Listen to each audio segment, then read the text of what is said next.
ঠক চাচা আর টেপি পিসি এদের গল্প কি আপনি শুনেছেন? এই মজার নামকরণ করেছিলেন কালীপ্রসন্ন সিংহ রায়। আর এর পেছনে রয়েছে বাবু কলকাতার এক আরো মজাদার কাহিনী। 1836 সালে বাবু রাজচন্দ্র দাসের মৃত্যুর পর তার বিপুল সম্পত্তির দায়িত্বের দেখাশোনা এসে পড়ল রানী রাসমণির উপর।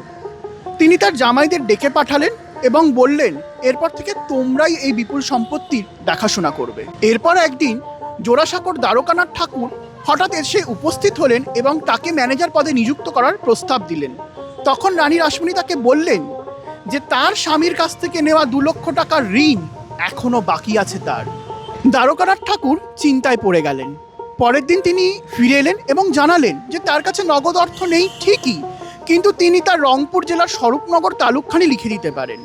রানীমা মিষ্টি হেসে সেই প্রস্তাবে রাজি হলেন। এরপর বেশ কিছু সময় কেটে গেল। দ্বারকানাথ ঠাকুর বসে আছেন খবরের অপেক্ষায়। এমন সময় রানীমা তার জামাই মথুরবাবুর হাত দিয়ে চিঠি পাঠালেন। সেখানে তিনি স্পষ্ট জানিয়ে দিলেন যে ম্যানেজারের প্রয়োজন নেই, তার জামাইরাই যথেষ্ট তার সম্পত্তি দেখাশোনা করার জন্য। ব্যাস, আর কি, দ্বারকানাথ ঠাকুরের মাথায় হাত। আর রানী রাসমণি আবারও প্রমাণ করে দিলেন যে তার সাথে পেরে ওঠার মতো এমন কেউ নেই এই কলকাতায়। এই বুদ্ধির খেলাতেই একজন হয়ে উঠলেন টেপি পিসি আর একজন হয়ে গেলেন ঠক চাচা।